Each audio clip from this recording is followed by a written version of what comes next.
주신 말씀의 제목은 예수께서 세우시는 교회라는 제목으로 은혜를 나누겠습니다. 후안 카를로스 오르티즈라는 사람은 그리스도인은 누구나 제사장입니다 라는 책에서 교회를 두 가지 모습으로 말씀합니다. 레스토랑 처치와 팩토리 처치를 이야기합니다. 즉 레스토랑 처치 음식점 교회, 팩토리 처치 공장 교회라는 겁니다. 그런데 그의 설명이 가히 충격적입니다. 음식적은 필요에 따라 찾아가 돈을 내고 음식만 먹고 가면 되는 그런 곳입니다. 식사하는 사람들이 설거지를 하거나 주방에 들어가 봉사를 하거나 그러지 않습니다. 돈만 내고 먹고 가면 그만입니다. 현대 교회 성도들이 그런 모습이라는 것입니다. 주일날 어김없이 교회에 출석하여 헌금하고 설교 시간에 말씀만 받아 먹고 나면 모든 것이 끝나버립니다. 그렇게 신앙생활을 반복하는 성도들이 많다는 겁니다. 이런 성도들이 있는 교회를 음식점 교회라고 말한다는 것입니다. 다음은 공장교회, 팩토리 교회입니다. 공장에는 숙련공들이 많이 있습니다. 또 그런 숙련공들을 필요로 하는 곳이 바로 공장입니다. 그리스도인은 하루만 예수 믿고 끝날 사람이 아닙니다. 그동안 교회에서 하나님의 복음을 얼마나 많이 들었습니까? 하지만 복음의 숙련공이 되지 못한 이유는 무엇이겠습니까? 공장 직공들은 일을 배워서 숙련공이 되면 그 기술을 자신이 몸담고 있는 공장을 위해 다시 사용을 하게 됩니다. 처음에는 아무 기술이 없이 들어갔다가 오랜 동안 그 일을 하다 보니까 숙련이 되어서 그 숙련된 일들을 자신을 위함이 아니라 이 공장을 위해서 그 기술을 그대로 사용합니다. 생산력을 증대시키고 새로운 상품을 만들어내는 일에 적극 참여합니다. 그러나 음식점 교회는 재생산이 없습니다.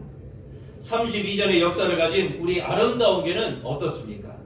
예수를 믿어왔지만 여러분 복음의 숙련공입니까? 아니면 레스토랑 처치처럼 내가 주일날만 하다 와서 점만 찍고 가면 되는, 아니면 내가 헌금했으니 나도 말씀만 먹으면 된다, 이런 식의 교회입니까?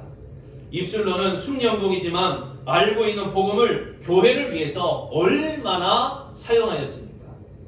진리의 가르침을 많이 받았다면 이미 숙련공이 되고도 남아야 됩니다. 신앙생활을 1년, 2년, 3년, 5년, 10년 이상 했다면 복음의 숙련공 이상이 되어야 됩니다. 우리 아름다운 교회는 음식점 교회입니까? 아니면 공장 교회입니까? 교회는 히라보로 에클레시아라고 합니다. 이 뜻은 하나님의 부름받은 사람들의 공동체라는 뜻입니다. 바울은 교회를 고린도전서 1장 2절에 말씀하기를 그리스도 예수 안에서 거룩하여지고 성도라 부르심을 받은 자들이라, 이것을 들어 교회라고 말했습니다. 다시 말하면 교회는 건물이나 제도가 아니라 예수 그리스도의 이름을 부르는 그 성도들의 공동체, 그것을 들어 교회라고 말하는 것입니다. 그러므로 교회의 주인은 사람이 아니라 예수 그리스도이십니다. 사람의 교회가 아니라 주님의 교회입니다. 예수 그리스도를 주인으로 모시고 경배하며 그의 뜻을 이루어가는 사람들이 모인 공동체, 그게 바로 교회라는 것입니다. 교회가 타락했다는 의미는 제도가 타락했거나 건물이 부패한 것이 아니라 교인, 우리 자신이 부패했다는 것입니다. 예수께서 내 교회를 세우리니 라고 18절에 말씀했죠. 교회를 세우는 주체와 교회의 소유주가 바로 주님이라는 의미인 것입니다. 교회는 사람이 주인이 될 수 없습니다. 교회의 모든 일은 주님의 뜻대로 이루어져야 합니다. 사람의 뜻과 의도에 따라 좌우되어서는 안 되는 게 바로 교회입니다. 우리 교회는 예수께서 설립자이시며, 할렐루야, 예수께서 주인으로 인정받는 아름다운 교회가 되어야 할 줄로 믿습니다. 그렇다면 예수께서 세우시는 교회는 과연 어떤 교회인가? 첫째, 신앙 고백을 행하는 교회입니다. 기원전 5세기경 고대 그리스 철학자 디오게네스라는 사람은 낮에, 이 태양빛이 헐니 펴있는 낮에 등불을 켜들고 아테네 거리를 두리번거리면서 걷고 있는데 사람들이 의아해서 물었습니다. 아니 대낮이라 날도 밝은데 왜 백주에 등불을 켜들고 무엇을 찾고 있습니까? 그러자 나는 지금 아테네 거리에서 사람을 찾고 있습니다. 이렇게 대답했습니다. 사람 같은 사람이 없어서 진짜 사람이 어디 있나? 햇빛으로 부족하여 등불을 켜들고 찾아다닌다는 것입니다. 바른 교회를 찾는 하나님의 심정과도 같다고 생각합니다. 바른 교회는 신앙 고백이 있는 교회가 되어야 됩니다. 주는 그리스도시요 살아계신 하나님의 아들이십니다 라고 하는 이 고백이 신앙 고백 위에 세워진 그 교회가 아름다운 교회요, 정말 하나님이 보시기에 좋은 교회가 되어지는 것입니다. 이런 바른 신앙 고백 위에 세워진 교회가 예수께서 세우신 교회라라고 일컬을 수 있을 것입니다. 16절에 말씀하지요. 베드로가 대답하여 이르되 주는 그리스도시요 살아계신 하나님의 아들이시니이다. 여기에 주는 그리스도시요 라고 했는데 예수가 누구신지에 대한 강한 확신을 나타내는 그러한 표현입니다. 그래서 그리스도는 기름 부음 받은 자를 의미합니다. 예수가 하나님의 기름 부음 받은 자로서 하나님의 일을 하는 하나님의 종이심을 나타내는 그러한 단어가 바로 그리스도라는 것입니다. 베드로는 주저함 없이 예수가 그리스도시며 하나님의 아들이시다라고 그렇게 고백하였던 것입니다. 신앙 고백은 다른 사람의 생각, 다른 사람의 신앙을 이야기하는 것이 신앙 고백이 아닙니다. 신앙 고백은 자기의 생각, 자기의 신앙을 고백하는 것입니다. 가이사를 주라고 고백해야 살아남던 당시 그리스도를 주라고 고백한다는 것은 목숨을 거는 행위와 같습니다. 우리나라가 36년간 일제에 강제 치하를 받았습니다. 강제로 점령을 당했어요. 그래서 그때 일제 신사에 참배하지 않으면 우리가 굉장히 어려움을 당했습니다. 그때 그것을 꼿꼿이 세워서 나는 절대 신사 참배하지 않겠다. 그래서 문을 닫았던 교단이 우리 성결교단입니다. 다른 교단들은 거기에 굴에서 신사 참배하고 회개하고 이런 일을 반복하기도 했지만 우리 성결교회는 절대 거기에 신사 참배할 수 없다. 꿋꿋이 견디다가 결국 교단이 문을 닫게 되고 폐쇄되는 그런 수모를 겪기도 했습니다. 여러분, 우리가 가이사를 주라고 고백해야 살아남던 당시 그리스도를 주라고 고백하는 것, 목숨을 거는 행동인데 여러분은 주님을 누구라고 생각하십니까? 신앙이 고백이 되고 고백이 삶이 되는 신앙이어야 할 줄로 믿습니다. 형식적인 고백이 아니라 바른 신앙 고백을 회복하여야 됩니다. 이 길만이 교회를 교회답게 하며 예수께서 세우시는 교회의 모습이 회복되는 길인 줄로 믿습니다. 두 번째, 예수께서 세우시는 교회는 음부의 권세를 이기는 교회입니다. 이용도 목사는 한국감리교회 처음으로 성령의 역사를 일으킨 인물입니다. 우리 성결교단에는 이명진 목사님이 성령 부흥운동을 많이 일으켰는데 감리교회는 이용도 목사님이 놀라운 성령의 운동을 일으키신 분입니다. 그가 강원도 통천 시골 교회 전도사로 있을 때 신방도 기도도 열심히 하고 설교도 잘한다는 생각을 했는데 교회가 좀처럼 부흥이 되지 않는 것입니다.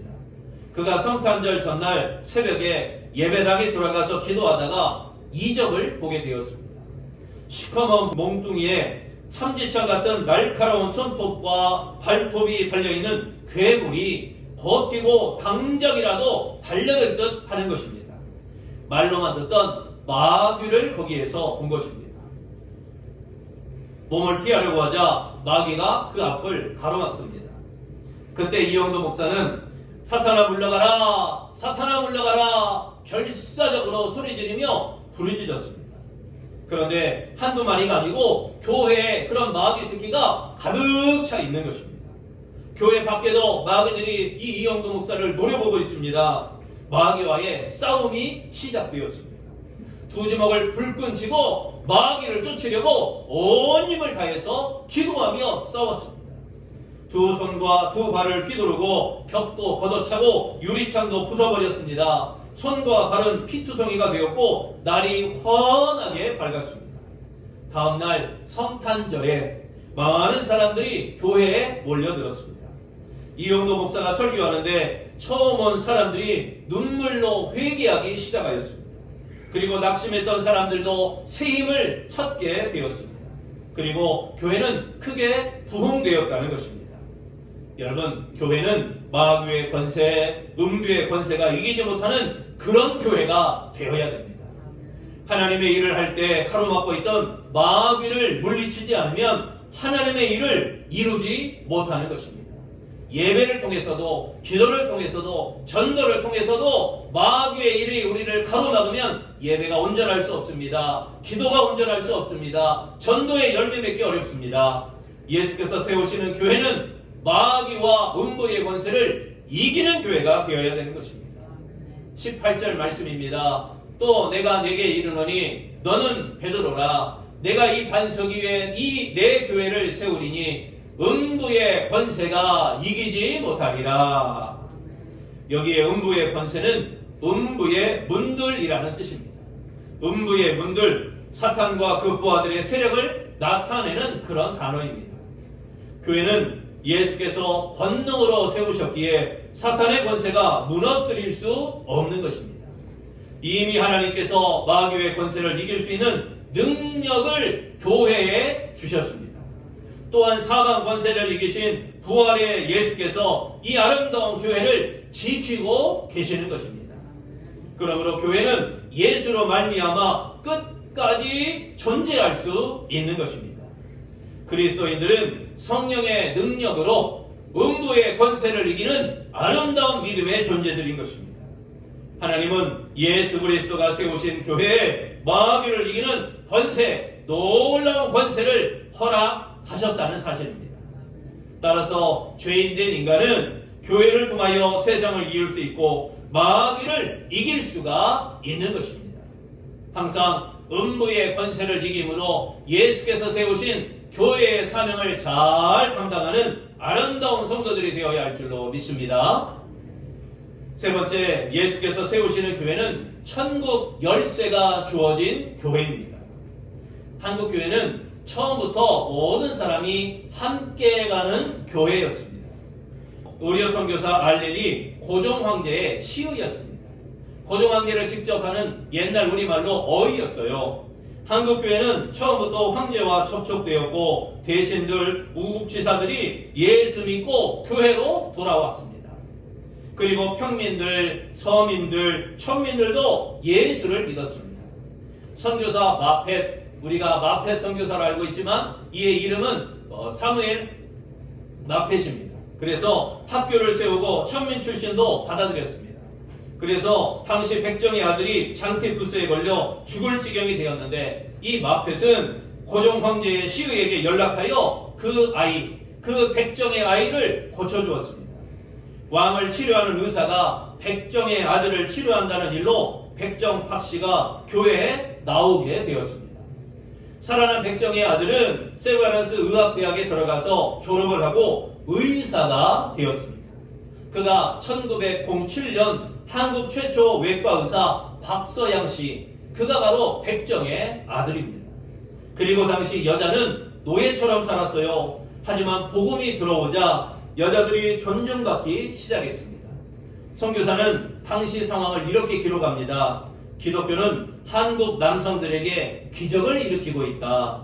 도박과 음주 같은 죄악들이 중단되었다. 싸움과 아내의 구타가 일어나지 않았다. 선교사의 가르침을 받은 남편은 아내가 바르지를 잘 알 수 있도록 불을 밝혀주고 창호지로 된 문에 유리창을 달아줘 밖을 내다볼 수 있도록 해주며 대문 가까이 우물을 파 물을 쉽게 기를 수 있도록 해주었다. 신앙을 가진 남편은 아내의 무거운 짐을 덜어주며 아내를 사랑으로 대하기 시작했다. 여성들을 위한 학교들이 세워져 여성들도 공부하며 노래를 배운다. 교회는 여성에게 피난처와 같다. 주일은 여성에게 속박과 노동에서 해방되는 날이다. 이 모든 것은 교회이기 때문에 가능한 일이다. 이화여대 총장 김한란 박사는 후처의 딸이었습니다. 연세대 총장 백낙준 씨는 무당의 아들이었습니다. 한국 최초 목사 김창식도 머슴이었습니다. 차별이 없는 곳이 교회입니다. 차별이 없을 뿐 아니라 하나님 안에서 한 가족이 되는 것이 바로 교회입니다. 그래서 우리를 가족이라고 말을 합니다. 아름다운 가족들, 구역 식구들이라고 합니다. 그렇게 우리가 가족같이 모이는 것입니다. 교회는 모든 사람을 천국에 들어가게 하는 열쇠를 가진 곳인 것입니다. 19절에 말씀합니다. 내가 천국 열쇠를 내게 주리니 내가 땅에서 무엇이든지 매면 하늘에서도 매일 것이요 내가 땅에서 무엇이든지 풀면 하늘에서도 풀리리라 하시고, 여기에 천국 열쇠, 이것은 허락받은 권한으로 교회의 문을 열고 닫다라는 의미입니다. 천국 열쇠는 교회를 좌지우지할 수 있는 절대 권한, 절대 권력, 이게 아니라 복음 전파를 통해서 천국, 즉 교회의 문을 여는 청지기의 권한을 의미하는 것입니다. 이 열쇠를 쥐고 내가 광을 가졌으니 이렇게 광에서 많은 재산과 많은 곡식과 양식이 있어서 이걸 내 마음대로 활용한다, 이런 의미가 아니라 그 열쇠를 가지고 누구에게든지 열어줄 수 있는 권세, 여러분이 복음 전파를 통해서 누구에게나 천국 문을 열어줄 수 있는 그 권세를 여러분에게 의미하는 청지기의 권한을 말하는 것입니다. 복음 전파가 이루어지지 않으면 교회가 세워질 수 없습니다. 천국 열쇠는 복음을 전하는 사도직에 대한 그러한 표현입니다.